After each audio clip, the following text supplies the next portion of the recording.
Hello दोस्तों, welcome back to my YouTube channel. आपको मेरे चैनल पे स्वागत है। आज जो मेरा वीडियो का टॉपिक होने वाला है उसमें हम बात करने वाले हैं सूर्य भगवान के बारे में कि सूर्य को भगवान क्यों बोला जाता है, को हम लोग भगवान क्यों करते हैं, उनको उनको पूजा क्यों जाता है। ठीक है, तो क्या आपने कभी सोचा है कि सूर्य को हम लोग भगवान क्यों बोला जाता है जो। ठीक है, और भारतीय संस्कृति में केवल सूर्य सूर्य एक ग्रह नहीं है। ठीक है, सूर्य को हम लोग कहीं ना कहीं भारतीय संस्कृति में देखते होंगे, उसको एनर्जी प्रकाश ये सब का एक बड़ा ही स्रोत माना जाता है। केवल भारतीय संस्कृति में ही नहीं, पूरा ग्लोबली में माना जाता है। एक प्रकाश एनर्जी का एक बहुत ही बड़ा हम लोग सूर्य को स्रोत मानते हैं। इस वीडियो के माध्यम से हम आपको कुछ साइंटिफिक और कुछ आध्यात्मिक तरीका बताने वाला हैं, जिससे हम आप लोग को बताएं कि सूर्य को भगवान क्यों बोला जाता है। ठीक है, कुछ साइंटिफिक रीज़न और कुछ आध्यात्मिक रीज़न बताने वाले कि हम लोग सूर्य को भगवान क्यों बोलते हैं जो। ठीक है, तो कहीं ना कहीं आप वीडियो को लास्ट तक ज़रूर देखिएगा, और वीडियो कैसा लगे ये आप लोग कमेंट सेक्शन में कमेंट करके बता सकते हैं। ठीक है, तो हम बात करने वाले हैं कि वैज्ञानिक और आध्यात्मिक तरीके से सूरज का हम लोग किस रूप में देखते हैं जो। ठीक है, कहीं ना कहीं हम लोग सूरज को, जितने भी आप लोग को पता ही होगा कि सोर्स ऑफ द लाइफ क्या है जो।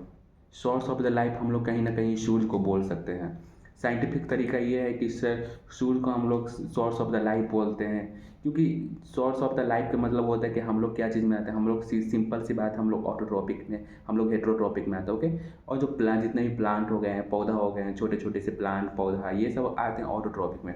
जो हेट्रोट्रॉपिक होता है वो तो अपना भोजन हम लोग जैसे हो गए, हम लोग अपना भोजन खुद नहीं बनाते हैं। हम लोग कहीं ना कहीं डिपेंडेंट किस पे रहते हैं, प्लांट पे। और प्लांट किस पे डिपेंडेंट रहता है, सन पे। क्योंकि जब सन नहीं रहेगा तो प्लांट फोटोसिंथेसिस कैसे करेगा, जाहिर सी बात है प्लांट फोटोसिंथेसिस नहीं कर पाएगा। और जब प्लांट फोटोसिंथेसिस नहीं करेगा तो वहाँ से ऑक्सीजन रिलीज नहीं होगा, वो अपना भोजन नहीं बना पाएगा। वो भोजन नहीं बना पाएगा तो हम लोग खा नहीं पाएंगे। तो कहीं ना कहीं एक इंटरकनेक्शन देख सकते हैं, क्योंकि सन आया, सन से प्रकाश आया। ठीक है, पौधा फोटोसिंथेसिस किया, फोटोसिंथेसिस करने के बाद वहाँ से ऑक्सीजन रिलीज हुआ, ऑक्सीजन रिलीज हुआ, ऑक्सीजन रिलीज होने के बाद वहाँ वो जो प्लांट है वो खाना बनाया। ठीक है, वो कुछ फूड फूड बनाया, वो फूड कहीं ना कहीं हम लोग खाते हैं। तो इसलिए उसको सोर्स ऑफ द हम लोग लाइफ बोल सकते हैं। ठीक है, और जो मेरा जो सेकंड है वो कहीं ना कहीं आप लोग को ही पता होगा, कहीं डॉक्टर के पास भी आप लोग जाते होंगे तो सूरज को हम लोग विटामिन डी का एक बहुत ही अच्छा स्रोत मानते हैं। कहीं आप लोग को हड्डी में दर्द होता है, या कहीं भी कोई हड्डी में या मांस में ये सब में दर्द होता है, तो आप लोग को डॉक्टर सलाह देता है कि सूरज की रोशनी में सुबह सुबह घूमिए, बहुत ही अच्छा होता है। क्योंकि सूरज में कुछ अच्छे रेडिएशन होते हैं, कुछ मतलब खराब भी, जैसे कुछ कैंसर ये सब भी होता है, लेकिन बहुत अच्छे रेडिएशन होते हैं। ये कि वहाँ से हम लोग बहुत ही अच्छा खासा विटामिन डी मिलकर हम लोग को शरीर में मिलता है। विटामिन डी आपके हड्डियों के लिए बहुत ही अच्छा होता है। तो कहीं ना कहीं सूर्य यहाँ पे भी हम लोग देख सकते हैं, बहुत ही एक अच्छा विटामिन डी का स्रोत मान सकते हैं। और जो मेरा थर्ड रीज़न है वो ये है कि बायोलॉजिकल क्लॉक। आप लोग देखते होंगे कि आप लोग जब शाम होता है तो आप लोग कहीं आलस आने लगता है, नींद आने लगता है। या आप लोग सुबह सुबह देखते होंगे जब उठते हैं तो आप लोग एक्टिव महसूस करते हैं। सुबह सुबह आप लोग का नींद कैसे टूट जाता है, ये हम लोग जानेंगे बायोलॉजिकल क्लॉक में। तो आप लोग देखते हो कि जब रात होता है तो बहुत सारे लोग को देखते हो कि नींद नींद आने लगता है, या बहुत सारे ऐसे भी होते नहीं होते। क्योंकि आजकल जो मेट्रो सिटी के लोग हैं, जो बाहर में रहते हैं, वो 24 आवर देखते हो कि लाइट में रहते हैं, ऑफिस में रहते हैं, हमेशा उनके अगल बगल में लाइट जलते रहते हैं। तो कहीं ना कहीं वो हम लोग का जो एंशियंट टाइम के लोग थे, पहले जंगल में रहते थे। ठीक है, जंगल में रहते तो उन लोगों को क्या था, बस एक जितना भी था वो सन ही था। उन लोग सन सूरज की रोशनी से ही पता करते थे कि अभी दिन है, रात है, अभी कितना टाइम बजा है जो। तो उन लोग के लिए सारा कुछ एक सूरज ही था। अभी के भी टाइम पे आप देख सकते हैं, हम लोग कभी, क्योंकि जो डीएनए आप लोग जानते होंगे, ठीक है, नहीं जानते तो बता देते हैं। डीएनए को क्या होता है, जब हम लोग अपने माता पिता से आए तो ठीक है, उन लोग भी तो कहीं आए हैं।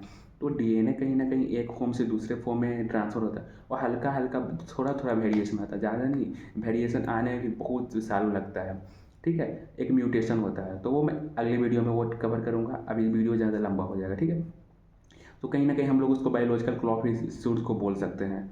और जो मेरा थर्ड रीज़न है वो कहीं ना कहीं एक पर्यावरण में भी बहुत ही महत्वपूर्ण रोल सूरज का होता है। क्योंकि आप लोग इमेजिन करिए, ठीक है, बारिश हो रहा है, ओके, और सूरज का प्रकाश नहीं रहता, बारिश हो रहा है तो पानी तो नीचे आ गया। आप लोग वाटर इवोपरेशन पढ़े होंगे, ठीक है, वाटर इवोपरेशन तो पढ़े होंगे।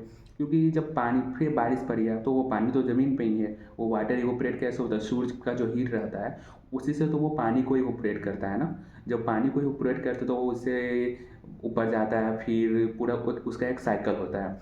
तो जब उसका सूरज का हीट ही नहीं रहेगा तो पानी का जो इवोपरेशन है वो नहीं हो पाएगा। तो यहाँ पे भी आप लोग देख सकते हैं, और आजकल जो मॉडर्न सिटी है या हम लोग भी कहीं ना कहीं रिन्यूएबल एनर्जी की तरफ बढ़ रहे हैं। तो रिन्यूएबल एनर्जी की तरफ बढ़ रहे हैं तो यहाँ पे हम लोग देख सकते हैं, जब रिन्यूएबल एनर्जी की तरफ बढ़ रहे हैं तो सोलर प्लांट लग रहा है, बहुत बड़ा बड़ा सोलर प्लांट लग रहा है। सोलर प्लांट लगने से हम लोग कहीं ना कहीं पैसे भी बच रहा है, और जो सबसे इसका इफेक्टिव कारण ये है कि पोल्यूशन कम हो रहा है। तो पोल्यूशन कम हो रहा है तो आप लोग देख सकते हैं पोल्यूशन कम हो रहा है, और बहुत ही कम अमाउंट पे हम लोग को अच्छा बिजली मिल रहा है। तो कहीं ना कहीं यहाँ से भी ये कहाँ से आ रहा है, सूरज की रोशनी से आ रहा है।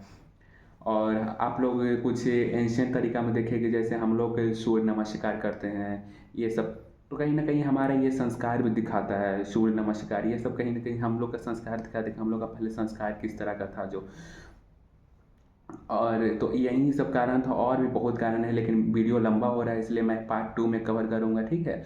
तो ये सब आज का वीडियो में इतना कवर किया हूँ कि सबसे पहले तो सोर्स ऑफ द लाइफ बोला जाता है, क्योंकि जो प्लांट में आप लोग कहीं ना कहीं जानते होंगे थाइलवाइड होता है, ठीक है। वो जो उसका फोटो का सिंथेसिस का फोटोन होता है वो उसको कैप्चर करके वहाँ से फोटो सिंथेसिस करता है, थाइलवाइड करता है, ठीक है। तो प्लांट में वो होता है, हम लोग के अंदर नहीं होता है। तो वो कहीं ना कहीं फोटोसिंथेसिस करता है। फिर उसके बाद हम लोग कवर किए विटामिन डी, क्योंकि सन एक कहीं ना कहीं अच्छा स्रोत होता है विटामिन डी का, ठीक है।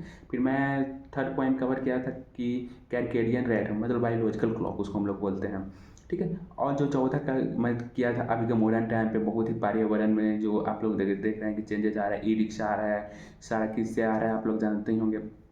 ई रिक्शा आ रहा है, सब कुछ चलता है किससे, हमारे सोलर एनर्जी से चल रहा है। सोलर एनर्जी वाले बस भी आ गए हैं।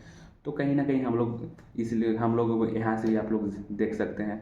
और जो हमारे यूपी के बिहार के लोग होते हैं जो छठ पूजा मनाते हैं, तो छठ पूजा में भी कहीं ना कहीं एक बहुत ही बड़ा साइंटिफिक रीज़न है, वो मैं एक वीडियो में कवर करूँगा। आप लोग देख रहे हैं वीडियो लंबा हो रहा है, तो मैं उसके लिए भी एक वीडियो बनाऊँगा, तो आप लोग वो भी वीडियो ज़रूर देखिएगा, ठीक है। और आप लोग को वीडियो कैसा लगा ये कमेंट सेक्शन में कमेंट करके बता सकते हैं। अगर हमसे कोई गलती हुआ होगा तो प्लीज़ माफ़ करिएगा, ठीक है।